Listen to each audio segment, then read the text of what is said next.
queridos, a paz do Senhor Jesus Cristo. Estamos de volta com mais um culto online para a glória de Deus. Quinta-feira, culto de cura e libertação. E eu tenho certeza que hoje Deus reservou este momento para que você viesse o adorar. É bem verdade que o céu está nos sustentando. Diante de tantas lutas, diante de tantas mortes, nós estamos aqui de pé para adorar. Então eu convido você a ir na sua casa, já começar aqui a mandar um glória a Deus, aleluia, comente, participe, porque quando você, meu querido, interage com este culto, o Senhor se agrada. Está chegando o momento de nós ouvirmos a voz de Deus. O convite foi lançado e ele aceitou. É um pregador no qual é a primeira vez que vem no ministério e muito me admira dele ter aceitado vir pregar para uma igreja só com as cadeiras. Mas você está aí do outro lado, mas graças a Deus o convite foi feito, com muito carinho ele aceitou e está aqui hoje para pregar a palavra de Deus. Então vamos receber com muito carinho, muitos corações aí, dá muito glória a Deus aí no comentário. Vamos receber o cooperador Michel Santos, aplaudindo aí do outro lado, Jesus bem forte. Ô glória! Estenda as mãos para cá. Soberano Deus e eterno Pai, Deus bendito e amado, aqui está a vida do teu filho que nesta noite, Pai querido, Pai amado, meu Pai, eu peço, use ele mais uma vez. Meu Pai, onde, meu Pai, ele tem passado, eu tenho certeza que o Senhor tem usado, e não será diferente, Pai, nesta noite. Então toma a vida do teu filho, meu Pai, fala com a tua igreja, meu Pai querido, de uma maneira especial, é que eu te peço para a tua glória, e todos que creem digam amém e amém. Glória a Deus. Cumprimento a todos com a paz do Senhor Jesus. Eu agradeço essa confiança em ministrar a palavra neste ministério. Eu acredito que pregar de forma online é uma tarefa onde carece até mais da confiança pastoral do que num culto normal. Porque um culto normal, onde estão somente os membros da igreja, se o pregador fala qualquer coisa errada, se ele não está online, rapidinho dá para corrigir. Agora, quando está online e o alcance é muito maior, é necessário muita confiança. Por isso eu sou muito grato a Deus e grato a ti, pastor, pela confiança em pregar no altar que aqui é ministrado. Amém? Você que está aí na sua casa, eu peço que você abra sua Bíblia comigo no livro que Lucas escreveu, o livro de Atos dos Apóstolos. Atos dos Apóstolos é o capítulo de número 2.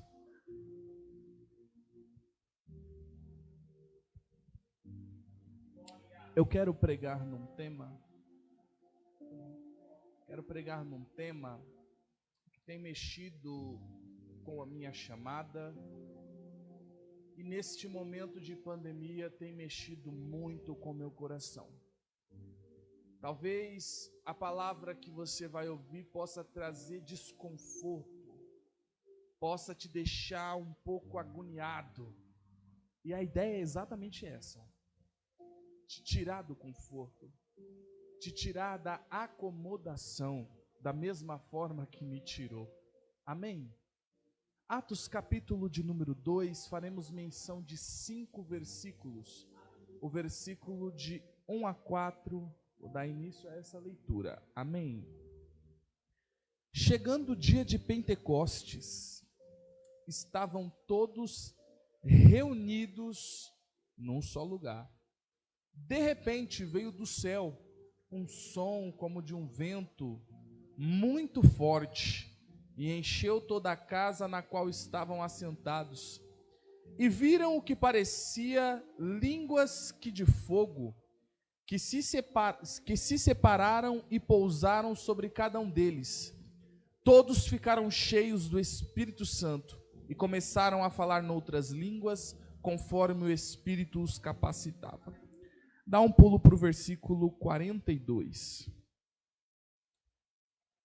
E eles se dedicavam ao ensino dos apóstolos e à comunhão, ao partir do pão e as orações. Amém? Eu quero pregar no tema o que procede. Você que está aqui presente pode tomar o seu assento. Eu quero pregar no tema o que precede e o que procede um avivamento. Em primeiro lugar, o que é um avivamento? Avivamento é o ato ou efeito de avivar-se, trazer vida àquilo que está morto, é despertar, é tirar do sono. Isso é um conceito básico do que é avivamento. Avivamento não é obra do homem, não é possível o homem falar assim, não, nós vamos marcar porque no dia tal teremos um avivamento. Não, o homem ele pode provocar um avivamento na terra, o homem ele pode promover um movimento na terra, mas avivamento nasce no coração de Deus, ele vem do alto, ele vem do céu para nos encher aqui na terra. E tem um detalhe muito interessante, que o avivamento ele pega todos. Ninguém escapa do avivamento. Aleluia. O homem ele pode promover movimento. E nem todo movimento tem avivamento. Mas todo avivamento tem movimento. Oh, glória a Deus. Você que está na sua casa, não perca a oportunidade de glorificar o nome do Senhor. E quando é que eu percebo que um avivamento se inicia? É muito simples. Quando eu começo a reconhecer dentro de mim as minhas mazelas e misérias, o meu estado pecaminoso diante de Deus, que necessita de purificação, eu estou prestes a receber um avivamento individual. Prova bíblica, Maicon, provo. Isaías capítulo 6, se você observar Isaías do capítulo 1 até o capítulo 5, a pregação de Isaías é assim: ai de ti que é perverso, ai de ti que está em maus caminhos, ai de ti usurpadores. A pregação de Isaías é voltada ao próximo, e somente ao próximo. Até então isso não está errado, porque ele é um profeta, e ofício de profeta é mensagem de conserto. Mas quando chega no capítulo 6, algo diferenciado vai acontecer. O texto começa dizendo que no ano em que morreu o rei Uzias, eu vi o Senhor assentado sobre um alto e sublime trono. Preste bem atenção nisso aqui. Ele vai ter um encontro com Deus por meio de uma visão.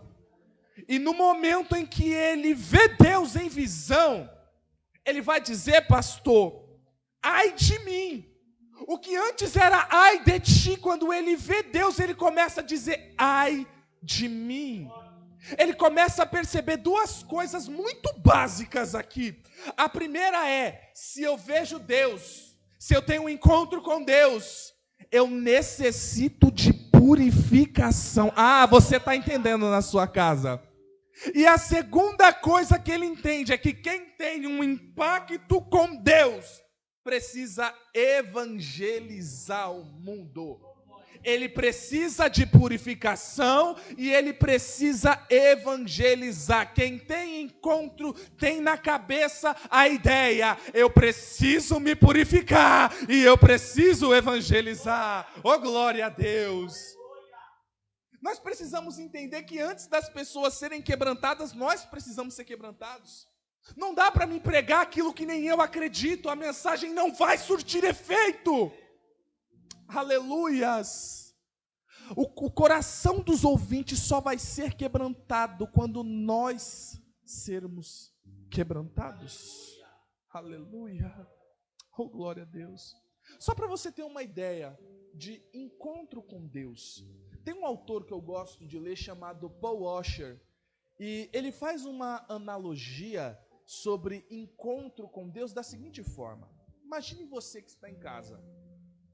Pastor Daniel me agendou para pregar aqui, e o culto começa às 7 horas.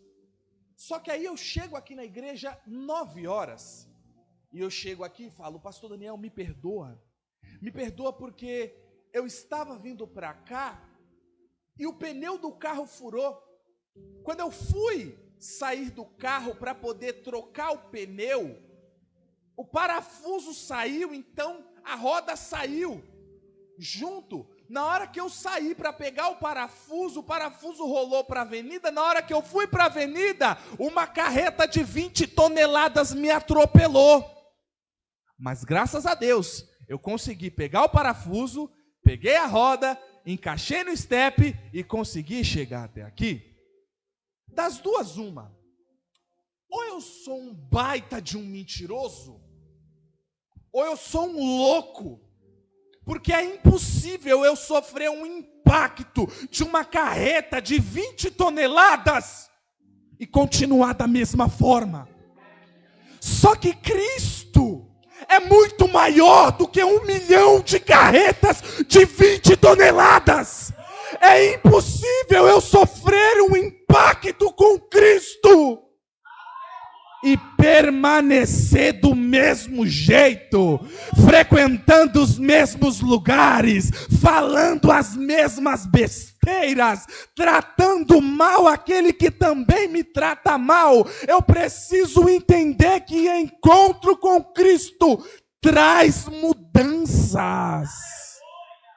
Eu só estou pronto para experimentar um avivamento na minha vida quando eu entendo que eu encontrei a Cristo. E se eu encontrei a Cristo, eu sofri esse impacto, eu preciso agir de forma diferente. Enquanto isso não acontecer, eu não estou preparado para viver um avivamento. Só que aí chega no texto de Atos 2. No Atos capítulo 2, tem 120 pessoas reunidas no cenáculo. E elas, olha que isso aqui é muito forte. Elas estão reunidas. Olha que coisa forte.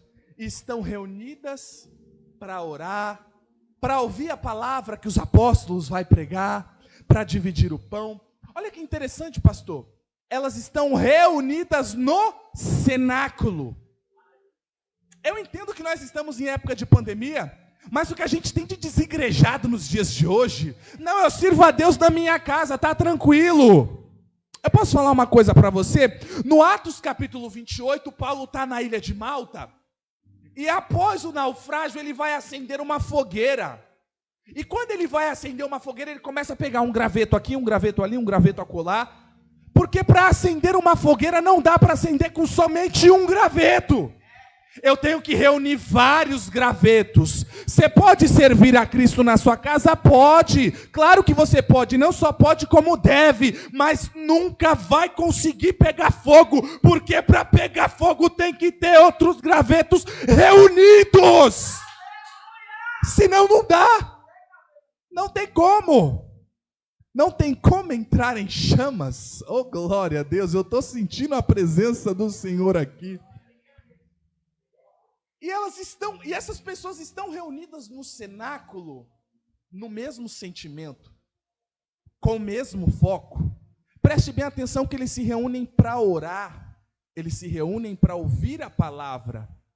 Eles não se reúnem para falar do jogo do Corinthians na igreja. Olha que forte isso aqui. Eles não se reúnem para falar de quem foi eliminado no Big Brother.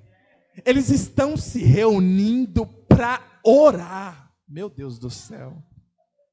Olha o que Paulo fala na primeira carta aos Coríntios, capítulo 1, versículo 10. Rogo-vos, irmãos, pelo nome de nosso Senhor Jesus Cristo, que faleis todos a mesma língua. Meu Deus do céu. Que não haja entre vós divisão. Antes, sejais inteiramente unidos, na mesma disposição mental e no mesmo parecer. O Paulo está falando de unidade, que toda vez que vocês estiverem unidos, não pode haver desunião, não pode haver exclusão, não pode haver cancelamento, tem que estar reunidos no mesmo propósito. Olha o que Cristo fala em João capítulo 13, versículo 35, nisto saberão que sois meus discípulos, se amardes uns aos outros. Não basta estar reunidos, quer ser reconhecido como discípulo de Cristo, tem que amar quem te rodeia. Aleluia! Só que o Paulo fala em Romanos capítulo 12, versículo 20 e 21, se o teu inimigo tiver fome, dê a ele de comer, se o teu inimigo tiver sede, dê a ele de beber, porque fazendo isso amontoarás brasas de fogo sobre a sua cabeça. Não te deixes vencer do mal, mas vença o mal com o bem. Você está entendendo isso aqui? Não basta simplesmente me reunir, eu tenho que amar. Mas e se ele me persegue? Tenho que amar também. Olha o que Paulo fala em Gálatas capítulo 6, versículo 9. E não deveis nada a ninguém, a não ser o amor.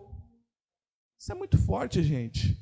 Quando nós lemos a primeira carta de João, capítulo 1, versículo 8, o texto diz assim: filhinhos, não amemos de palavra nem de boca, mas sim em atitudes e em ação. Não basta simplesmente eu falar que amo.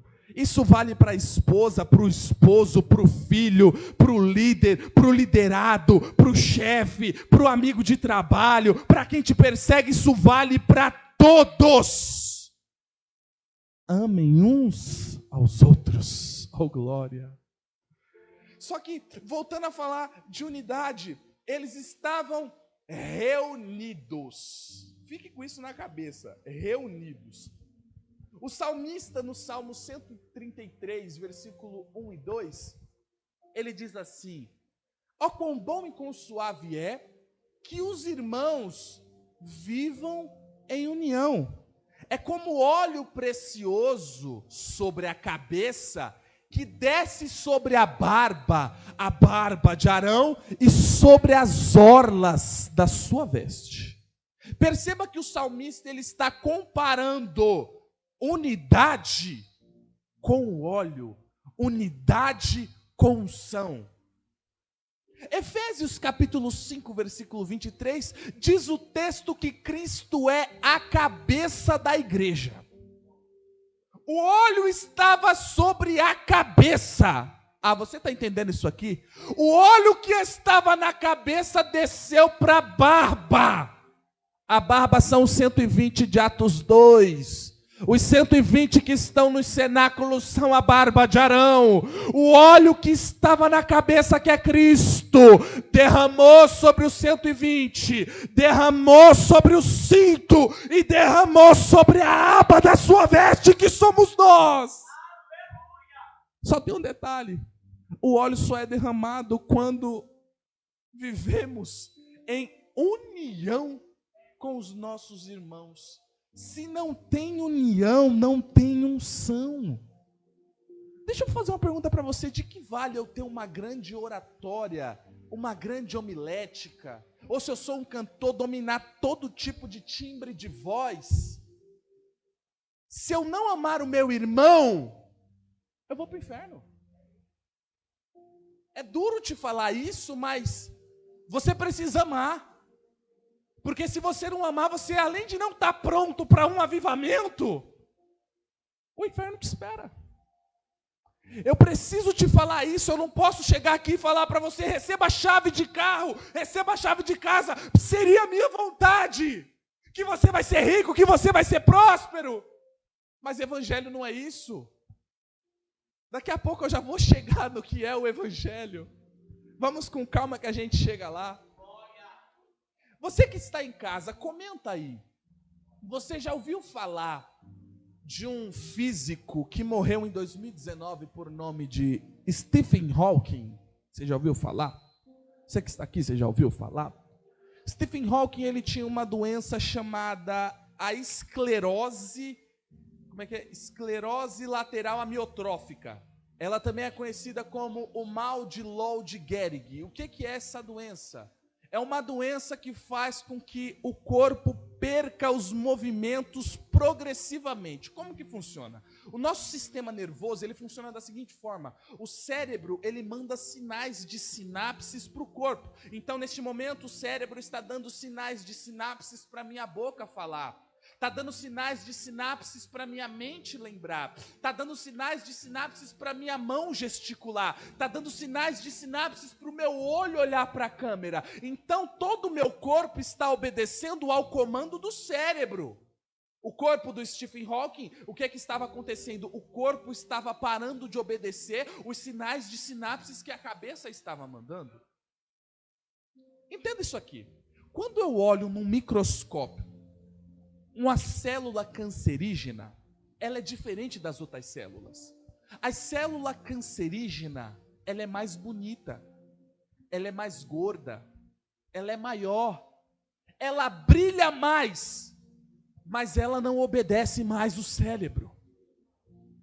O sinal de sinapse que o cérebro está mandando, ela não quer mais obedecer. Só que ela não se contenta em não obedecer, ela tenta convencer as outras células também a não obedecer. E a desobediência da célula vai tornar o câncer maligno a tal ponto que ele pode se tornar um câncer que devastou todo o corpo ou uma esclerose lateral amiotrófica. Ainda bem que tem gente que já está entendendo isso aqui. Efésios capítulo 5, versículo 23, Cristo é a cabeça da igreja. Ele não está mandando sinal de sinapse para o seu corpo obedecer, não. Ele faz esse sinal por meio do Espírito Santo e da palavra. Só que quando eu estou desobedecendo a Cristo, eu estou mutilando.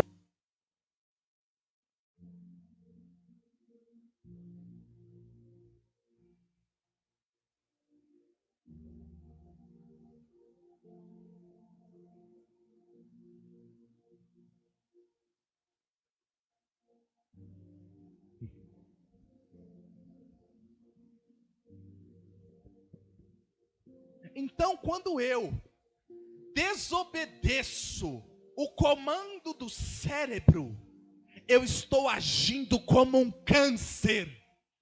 Só que pior do que um câncer no corpo físico, é agir como um câncer no corpo de Cristo. Quem é você? A célula que ama?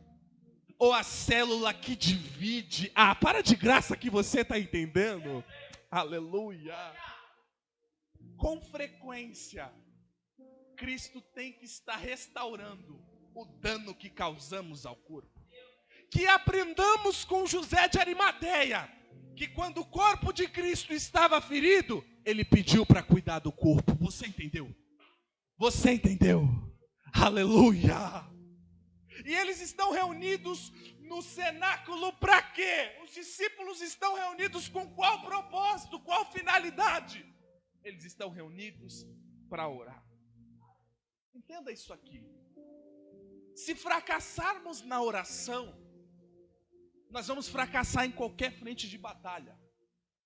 Quando nós negligenciamos a oração, eu aprendi isso aqui com a minha esposa, nós estamos vivendo um ateísmo prático. Nós estamos agindo como ateus. Quando eu deixo de orar, pastor, eu estou dizendo para Deus que está tudo bem, que eu não preciso dele para nada. Quando eu deixo de orar, vai doer, mas eu vou falar. Quando eu deixo de orar, eu sou filho bastardo. Porque oração é conversa, oração é fala, e se eu não gosto de falar com meu pai, eu sou filho bastardo. Aleluia. Eu não tenho como experimentar um avivamento se eu não gosto de orar. O maior problema que o Brasil passa não é por causa do Supremo Tribunal Federal, não é por causa do Bolsonaro, não é por causa do Lula, por causa do Dória? Ah, talvez, brincadeira. Também não é por causa do Dória. O maior problema que a nação passa é porque desaprendemos a orar. É porque esquecemos a prática de orar.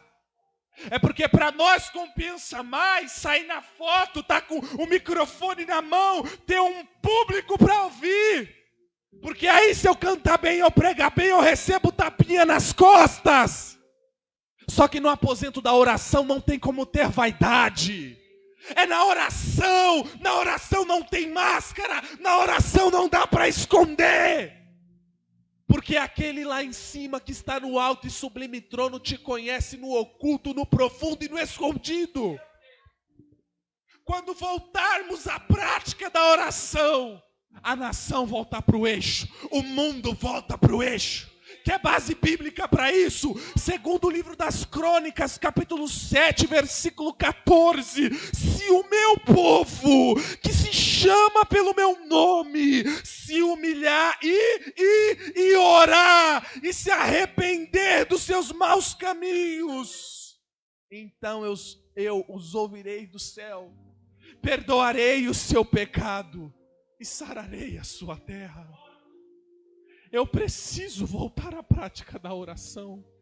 Uma vez eu ouvi que a oração é a respiração da alma, é o oxigênio da alma. Eu preciso do oxigênio para viver minha vida no corpo. Eu preciso da oração para viver a minha vida na alma. Quando eu deixo de orar, eu estou deixando a minha alma em coma. Aleluia! Aleluia! Se você está recebendo essa palavra, por favor, pelo amor de Deus, glorifica o nome do Senhor, deixa um comentário de glória. Aleluia!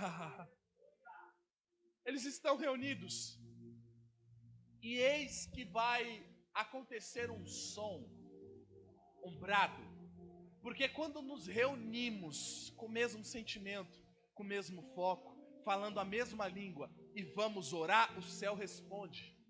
Provocadores de avivamento, eles provocaram na terra, então Deus mandou do céu. Vai acontecer um barulho, um som como de um vento. Não foi o vento, é um barulho como de um vento. Que som é esse? É o som da descida do Espírito Santo.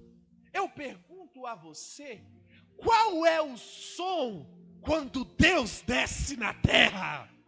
Aleluia! Êxodo capítulo 16, versículo 19, diz o texto assim, ou é o 19, 16, se não me falha a memória. Deus vai descer no Sinai como que por fogo. E quando Deus desce como fogo no Sinai, o monte vai tremer, na congregação vai fumegar. Vai se ouvir o barulho da buzina, o barulho da trombeta, o som de muitas águas, porque a pentecostal vai gostar disso aqui. Quando Deus se manifesta, tem barulho. Oh, glória a Deus, é por isso que você não pode ficar de boca fechada. É por isso que eu não posso ser um iceberg humano. Eu preciso abrir a boca para glorificar. Quer um bom motivo para glorificar? Todo vaso é feito de boca para cima. Ah, você entendeu? Todo vaso é feito de boca para cima. Por quê? Para você poder glorificar o nome do Senhor. Aleluia. Quer base bíblica para glorificar? Isaías capítulo 64, versículo 6. Só a parte C do versículo diz assim: e não haja silêncio em vós. Ah, você entendeu isso aqui? Ei, pentecostal, você entendeu isso aqui? Aleluia! Eu paro para pensar, quando a pessoa estava no mundo, quando ela estava no risca-faca, no ralabucho, no bar do Tonho, ela ficava gritando, cantando, dançando a noite inteira. Quando ela está no estádio e sai gol, ela não fica em silêncio e não fica incomodado, porque quem está do lado está gritando gol. Aí se converte, chega na igreja e vai dizer, para que está glorificando tão alto? Para que gritar? Deus não é surdo. Eu tenho algo para te falar. Deus se manifesta no barulho. Só grita quem tem necessidade. Só grita quem tem urgência. Aleluia. Oh, glória. Aleluia. Depois que eles são visitados pelo Espírito Santo, eles vão ser cheios do Espírito Santo. Pastor, me dá uma ajuda. Eu tenho quanto tempo ainda para pregar? Amém, pastor. Amém. Eles vão ser cheios do Espírito Santo. E o que é ser cheio do Espírito Santo? Ou para que eles foram cheios do Espírito Santo? eles são cheios do Espírito Santo. Para você entender, quando eu aceito a Cristo, o Espírito Santo, ele se junta ao meu espírito humano e ele faz morada em mim. O Espírito Santo é o selo que não permite com que o maligno me toque. Para você entender, Gênesis capítulo 4, eu sei que você não vai gostar dessa tipologia, mas eu tenho que falar. O Caim vai matar o Abel. O Caim vai assassinar o Abel. O Caim é irmão do Abel, mas ele vai assassinar o Abel. Diz o texto, se não me falha a memória, é o versículo 10, que o sangue do Abel clama. Meu Deus do céu. E por causa do clamor inocente do sangue de Abel, Deus vai ouvir. Porque Deus escuta clamor de sangue inocente. Você está entendendo? E quando ele escuta o clamor do sangue inocente, ele vai colocar um sinal no Caim. Ele não coloca o sinal no Caim porque o Caim é bom. Pelo contrário, o Caim é muito ruim. Mas porque o sangue clama, Deus coloca um sinal naquele que é culpado. Você está entendendo? O Caim, ele diz assim: quem me encontrar vai me matar. Pare para pensar, só tem irmão de Caim na terra. Só tem família de Caim. Vão querer vingar o Abel. Mas por causa do sinal, ninguém pode tocar no Caim. Ninguém pode tocar. Sabe o que é isso? Era Deus dizendo desde o Gênesis: o inocente vai morrer no lugar do culpado.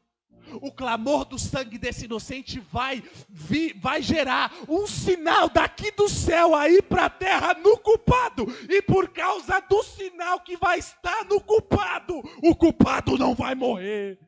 Ah, você entendeu isso aqui? Só quem era culpado e foi selado com esse sinal, que é o Espírito Santo, pelo amor de Deus, não dá só um glória na sua casa não, brada com 1 milhão de glória. Aleluia, aleluia. Eu falei até aqui o que precede um avivamento. Só que a partir de agora tem que proceder o avivamento. Por quê? Porque o Espírito desceu. E nessa que o Espírito desceu, eles foram cheios. E eu entendo que quando eu sou cheio, eu não posso ficar parado, porque a água parada dá dengue. Eu tenho que me movimentar. E quando eu falo esse movimento aqui, por mais que eu sou pentecostal até o tutano, não é mistério. Esse movimento aqui é que eu preciso pregar. Lembra do Isaías? Ele reparou que precisa ser purificado e precisa evangelizar. Eu preciso pregar o evangelho. Aleluia. Para você entender o seu estado e o estado das pessoas, a urgência pelo qual você precisa pregar. E não basta, não é só pregador que vai ter que pregar, o obreiro vai ter que pregar, não. É sua missão falar isso para todo mundo. Romanos capítulo 5, versículo 12 diz que por um homem o pecado entrou no mundo e pelo pecado a morte. Romanos capítulo 6, versículo 23 diz que o salário ou o pagamento do pecado é a morte. Ou seja, quem peca tem que morrer. É o pagamento do pecado, a morte. 1 de João, capítulo 1, versículo 8, diz o texto que aquele que diz que não peca, que não tem pecado, é mentiroso. E se eu mentir, já pequei. A lei do Senhor não é somente 10 mandamentos. A lei do Senhor são estatutos, ordenanças e mandamentos. São 613 preceitos. Tiago diz que se eu quebrar a lei em um só ponto, eu pago por ela por inteiro. Então, se na minha vida inteira eu pequei somente uma vez, eu já quebrei 613 preceitos. Agora pare para pensar, quantas vezes você pecou só hoje? Eu vou ser bonzinho, vamos dizer que você só pecou 2 vezes. Você já vai ter mais ou menos 1.226 transgressões contra Deus. Agora você vai para tribunal, você é o réu. E nessa que você é o réu, o juiz é Deus. Não dá para subornar esse juiz. Não dá para comprar esse juiz. Imagina aparecer diante desse juiz que é justo e santo com 1.226 transgressões. Só que é aí que entra o evangelho. O Paulo disse em Romanos capítulo 1, versículo 16, eu não me envergonho do evangelho de Cristo, porque ele é o poder de Deus para a salvação de todo aquele que crê. Entenda isso aqui. A palavra poder no grego é dynamis ou dunamis, que significa dinamite. O que uma dinamite faz? Comenta, por favor. O que ela faz? Ela explode, ela destrói, ela devasta, ela arrasa. Sabe o que é isso? Está dizendo que ela causa uma explosão. Só que como assim, Maico? O evangelho está causando explosão. A palavra evangelho, do grego é evangelion, que significa boas notícias. Boas notícias. E qual é a notícia? Que Cristo morreu por nossos pecados. O nosso estado diante de Deus é de condenado. Todo mundo está condenado, mas por causa do poder que é a dinamite de Deus, esse poder, ao invés de destruir, esse poder não destrói, esse poder constrói. Esse poder não devasta, não arrasa, esse poder conserta. Imagina você nessa causa diante de Deus como réu, mas o seu advogado, ele é fiel e justo, mas além dele ser fiel e justo, ele também tem o habeas corpus. Esse habeas corpus eu chamo de habeas Cristo. Por que habeas Cristo? Porque ele pega toda a sua ficha de pecado, e olha que a sua ficha deve ser tão grande quanto a minha. Ele pega a sua ficha, aí ele olha e fala, deixa eu pegar essa ficha para mim, porque você não tem condição de pagar por esse pecado. Aí ele que é inocente, ele pega a sua ficha de pecado, paga a dívida no seu lugar. E você, se você aceita, você fica com o status de inocente. Ah, meu Deus do céu. Você poderia glorificar isso com mais força da sua casa, você poderia. Porque ele pegou a sua culpa, a minha culpa, e pagou no nosso lugar, somente porque não queria nos ver condenado. O mundo precisa saber disso. Não guarde Cristo só para você. Eles precisam saber que estão condenados e só podem ser salvos por meio do evangelho. Aleluia! Oh, glória a Deus. Olha a consequência disso. Vamos puxar desde o início. Para mim experimentar um avivamento, eu preciso começar por mim. Eu preciso começar reconhecendo que eu preciso de purificação. Deus é como um ourives. O ourives, quando ele vai pegar o ouro, primeiro ele tem que tirar as impurezas. Para tirar as impurezas, tem que bater, tem que passar pelo fogo, para o ouro poder reluzir. O ourives, ele tira toda a impureza. Deus é esse ourives. E ele trabalha em você, tirando toda a sua impureza. Oh, glória a Deus. E é por meio do sacrifício de Cristo que eu estou pronto para receber esse avivamento. É por meio do sacrifício de Cristo que as pessoas vão aceitar a Cristo. Elas precisam saber que elas são culpadas. Elas precisam saber que são o Caim que mataram o Abel. Elas precisam saber. Mas que por causa do sangue, elas podem receber o sinal. E por causa desse sinal estarão livres de toda a condenação, estarão livres da grande tribulação, estarão livres do pecado, de Satanás e do mundo. Elas precisam saber. E qual é a consequência de um avivamento, Michael? Quando eu experimento um avivamento pessoal, quando eu me reúno para orar, quando eu recebo a visitação do Espírito Santo, quando eu prego o Evangelho, o que acontece depois disso? Consequência de avivamento é purificação e santidade. Eu quero contar duas rápidas histórias para poder encerrar este sermão. No século XVIII, na Inglaterra, o período de apostasia, ele era tão grande, estava numa situação tão feia, que acho que até por conta, você vai lembrar disso no período de escola, quando fala da época do iluminismo. Por causa do crescimento do iluminismo, as igrejas não ganhavam mais almas. As igrejas estavam perdendo muitos membros. Os ministros eram um horror. As pregações eram péssimas. O ministro que pregava no culto descia do púlpito e ia para os bares e prostíbulos. Havia uma profecia de que em menos de 10 anos não haveria mais igreja. Diz a história que em Londres, a cada 6 casas, uma era prostíbulo. Não havia mais esperança para a igreja. Só que um grupo de aproximadamente 7 jovens estudantes, olha que interessante, não é um grupo de apóstolos, não é um grupo de pastores, não é um grupo de obreiros, é um grupo de jovens. Por isso, jovens, você não pode me dar desculpa de que sua vida é só oba-oba. Esses jovens, na noite de 31 de dezembro de 1734 ou 39, se não me falha a memória, eles estão orando na madrugada, 3 horas da manhã. Preste bem atenção na data, 31 de dezembro. 31 de dezembro é a virada do ano.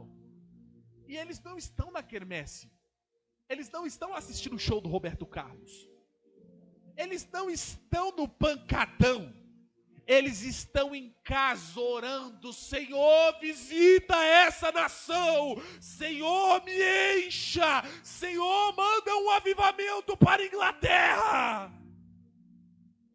Eles já estavam orando meses antes, semanas antes. Mas quando foi naquela madrugada, o Espírito Santo visitou eles. O Espírito Santo abraçou eles. Eles foram visitados pelo Espírito Santo de tal forma que nos dias seguintes, esses jovens iam pregar nas praças. As praças se aglomeravam, elas ficavam cheias.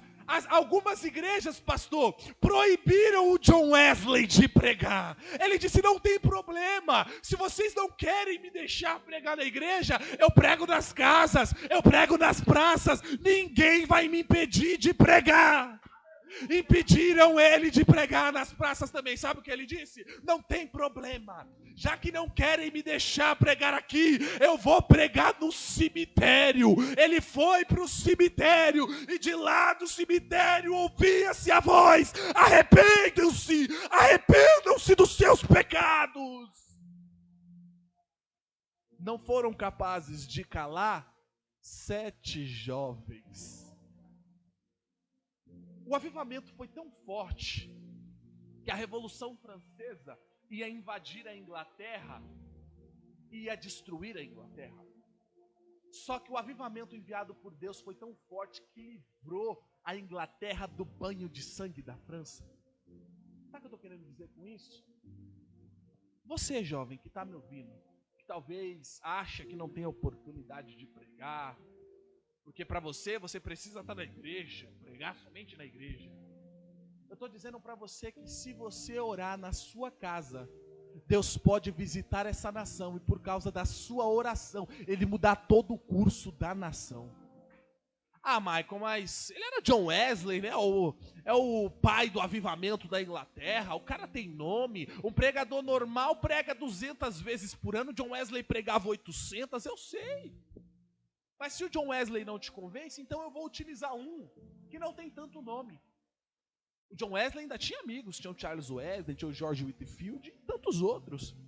Só que anos mais tarde, em 1904, está acontecendo novamente um período de apostasia. um período de roubalheira na política. E no país de Gales, um jovem, novamente um jovem, e dessa vez ele não está com amigos, dessa vez ele está sozinho. E esse jovem que está sozinho, ele foi para um seminário teológico. E no seminário teológico ele vai escutar o Senhor falar com ele: ei, amanhã eu quero que você volte para sua casa, porque eu vou fazer um mover. Ele chega no seu mestre, no seu pastor, e fala: pastor, eu ouvi uma voz e eu não sei se foi Deus ou se foi Satanás, mandando eu voltar para casa amanhã e orar. O seu pastor disse: bom, se está te mandando orar, não foi Satanás. Até porque Satanás, ele não respeita quem prega, nem quem louva, mas ele respeita quem ora. Lembra de um texto de Atos, quando o Simão vai orar para sair o demônio do endemoniado, e o demônio fala assim: eu conheço Jesus e também conheço Paulo, mas você, eu não sei quem é você. Ele não era conhecido no inferno, só é conhecido no inferno quem ora. Só assim para eles respeitar. Pois bem, Evan Roberts voltou para sua casa, e no outro dia ele está orando: Senhor, faz acontecer de novo. Envia o teu Espírito de novo. Faz acontecer de novo. Envia o teu Espírito de novo. Sabe o que aconteceu? Deus ouviu a oração dos altos céus. Deus visitou essa nação. Deus visitou essa nação de uma tal forma que os ministros de justiça começaram a entregar luvas brancas pela nação. Sabe por quê? Porque não havia mais crimes.